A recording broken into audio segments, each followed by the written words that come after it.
الشيطان الرجيم بسم الله الرحمن الرحيم. In the name of God, the Lord of mercy, the giver of mercy. People, be mindful of your Lord, for the earthquake of the last hour will be a mighty thing. On the day you see it, every nursing mother will think no more of her baby. Every pregnant female will miscarry. You will think people are drunk when they are not. So severe will be God's torment. Yet, still, there are some people who, with no knowledge, argue about God, who follow every devilish rebel, fated to lead astray those who take his side and guide them to the suffering of the blazing flame. People, remember, if you doubt the resurrection, that we created you from dust, then a drop of fluid, then a clinging form, then a lump of flesh, both shaped and unshaped. We mean to make our power clear to you. Whatever we choose, we cause to remain in the womb for an appointed time. Then we bring you forth as infants, and then you grow and reach maturity. Some die young, and some are left to live on to such an age that they forget all they once knew. They sometimes see the earth lifeless, yet when we send down water, it stirs and swells and produces every kind of joyous growth. That is because God is the truth. He brings the dead back to life. He has power over everything. There is no doubt that the last hour is bound to come, nor that God will raise the dead from their graves. Yet, still, there are some who, with no knowledge or guidance or any book of enlightenment, argue about God, turning scornfully aside to lead others away from God's path. Disgrace in this world awaits such a person, and on the day of resurrection we shall make him taste the suffering of the fire. It will be said, "This is for what you have stored up with your own hand." God is never unjust to his creatures. There are also some who serve God with unsteady faith. If something good comes their way, they are satisfied, but if they are tested, they revert to their old ways, losing both this world and the next. That is the clearest loss. Instead of God, they call upon what can neither harm nor help them, that is straying far away, or invoke one whose harm is closer than his help, an evil master and an evil companion. But God will admit those who believe and do good deeds to gardens graced with flowing streams. God does whatever he wishes. If anyone thinks that God will not support him in this world and the next, he should stretch a rope up to the sky, climb all the way up it, and see whether this strategy removes the cause of his anger. In this way, we send the Quran down as clear messages, and God guides whoever he will. As for the believers, those who follow the Jewish faith, the Sapiens, the Christians, the Magians, and the idolaters, God will judge between them on the day of resurrection. God witnesses all things. Do you not realize, Prophet, that everything in the heavens and earth submits to God? The sun, the moon, the stars, the mountains, the trees, and the animals. So do many human beings, though for many others torment is due. Anyone disgraced by God will have no one to honor him. God does whatever he pleases. God does whatever he will. These two kinds of people disagree about their Lord. Garments of fire will be tailored for those who disbelieve. Scalding water will be poured over their heads, melting their insides as well as their skin. There will be iron crooks to restrain them. Whenever, in their anguish, they try to escape, they will be pushed back in and told, "Taste the suffering of the fire." But God will admit those who believe and do good deeds to gardens graced with flowing streams. There they will be adorned with golden bracelets and pearls. There they will have silken garments. They were guided to good speech and to the path of the one worthy of all praise. As for those who disbelieve and bar others from God's path and from the sacred mosque which we made for all people, residents and outsiders alike, and who try to violate it with wrongdoing, we shall make them taste a painful punishment. We showed Abraham the site of the house, saying, "Do not assign partners to me. Purify my house for those who circle around it, those who stand to pray and those who bow and prostrate themselves. Proclaim the pilgrimage to all people. They will come to you on foot and every kind of lean camel, emerging from every deep mountain pass to attain benefits and mention God's name on specified days over the livestock He has provided for them. Feed yourselves and the desperately poor from them. Then let the pilgrimage perform their act of cleansing, fulfill their vows, and circle around the ancient house. All this is ordained by God. Anyone who honors the sacred ordinance of God will have good rewards from his Lord. Livestock have been lawful to you, except for what has been explicitly forbidden. Shun the filth of idolatrous beliefs and practices, and shun false utterances. Devote yourselves to God and assign Him no partners, for the person who does so is like someone who has been hurled down from the skies and snatched up by the birds or flung to a distant place by the wind. All this is ordained by God. Those who honor God's rights show the piety of their hearts. Livestock are useful to you until the set time.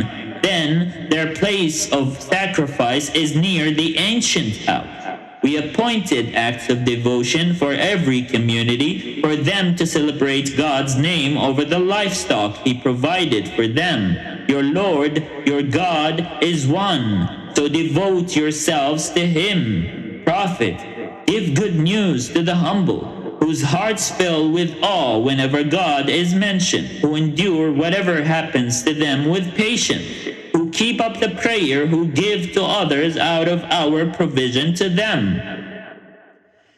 We have made camels part of God's sacred rites for you. There is much good in them for you, so mention God's name over them as they are lined up for sacrifice. Then, when they have fallen down dead, feed yourselves and those who do not ask, as well as those who do.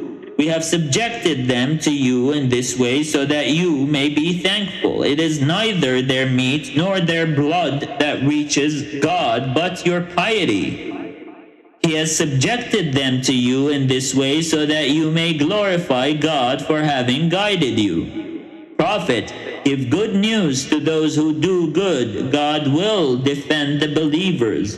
God does not love the unfaithful or the ungrateful.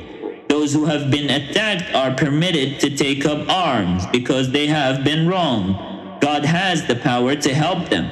Those who have been driven unjustly from their homes only for saying, "Our Lord is God," if God did not repel some people by means of others, many monasteries, churches, synagogues, and mosques where God's name is much invoked would have been destroyed. God is sure to help those who help His cause.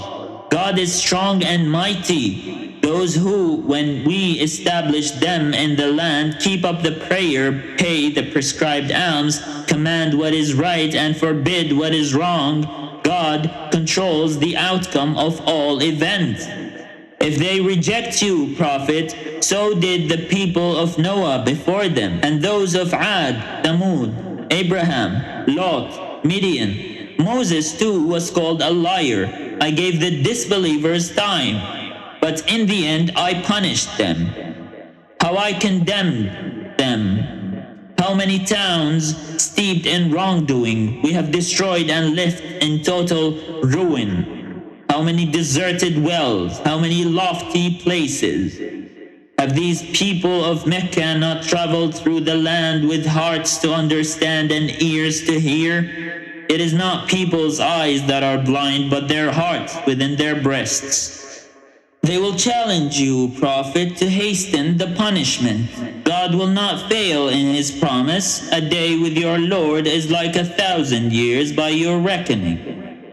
To many a town steeped in wrongdoing I gave more time and then struck them down. Everyone returns to me. Say, Prophet, people, I am sent only to give you clear warning. Those who believe and do good deeds will be forgiven and have a generous reward. But those who strive to oppose our messages and try in vain to defeat us are destined for the blaze. We have never sent any messenger or prophet before you, Muhammad, into whose wishes Satan did not insinuate something. But God removes what Satan insinuates, and then God affirms his message. God has the knowledge to decide. He makes Satan's insinuations a temptation only for the sick at heart and those whose hearts are hardened. The evildoers are profoundly opposed to the truth, and he causes those given knowledge to realize that this revelation is your Lord's truth, so that they may believe in it and humble their hearts to him. God guides the faithful to the straight path. The disbelievers will remain in doubt about it until the hour suddenly overpowers them, or until torment descends on them on a day devoid of all hope. On that day, control will belong to God. He will judge between them. Those who believe and do good deeds will be admitted to gardens of delight, while those who disbelieve and reject our revelations will receive a humiliating torment. He will give a generous provision to those who migrated in God's way and were killed or died. He is the best provider. He will admit them to a place that will please them. God is all-knowing and most forbearing. So it will be. God will help those who retaliate against an aggressive act merely with its like and are then wronged again. God is pardoning and most forgiving. So it will be, because God makes night pass into day and day into night, and he is all-hearing and all-seeing. So it will be, because it is God alone who is the truth, and whatever else they invoke is sheer falsehood. It is God who is the Most High, the Most Great. Have you, Prophet, not considered how God sends water down from the sky, and the next morning the earth becomes green? God is truly most subtle, all aware. Everything in the heavens and earth belongs to him. God alone is self-sufficient, worthy of all praise. Have you not considered how God had made everything on the earth of service to you, and the ships that sail the sea at his command? That he keeps the heavens from falling down on the earth without his permission. God is most compassionate and most merciful to mankind. It is he who gave you, people, life, will cause you to die, then will give you life again. But man is ungrateful. We have appointed acts of devotion for every community to observe. So do not let them argue with you, Prophet, about this matter. Call them to your Lord. You are on the right path. And if they argue with you, say, God is well aware of what you are doing. On the day of resurrection, God will judge between you regarding your differences. Are you, Prophet, not aware that God knows all that is in the heavens and earth? All this is written in a record. This is easy for God. Yet, beside God, they serve that for which he has sent no authority and of which they have no knowledge. The evildoer will have no one to help him. Prophet, you can see the hostility on the faces of the disbelievers when our messages are recited clearly to them. It is almost as if they are going to attack those who recite our messages to them. Say, shall I tell you what is far worse than what you feel now? The fire that God has promised the disbelievers. What a dismal end. You people, here is an illustration, so listen carefully. Those you call on beside God could not, even if they combined all their forces, create a fly, and if a fly took something away from them, they would not be able to retrieve it. How feeble are the petitioners, and how feeble are those they petition. They have no grasp of God's true measure. God is truly most strong and mighty.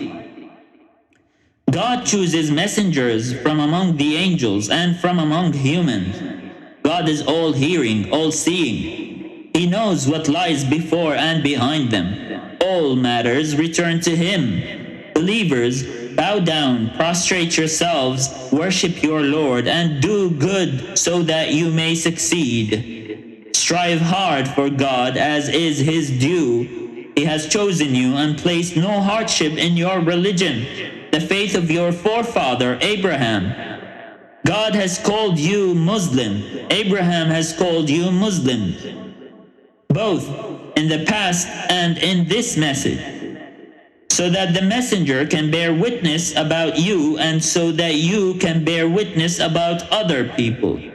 So, keep up the prayer, give the prescribed alms, and seek refuge in God. He is your protector, an excellent protector and an excellent helper.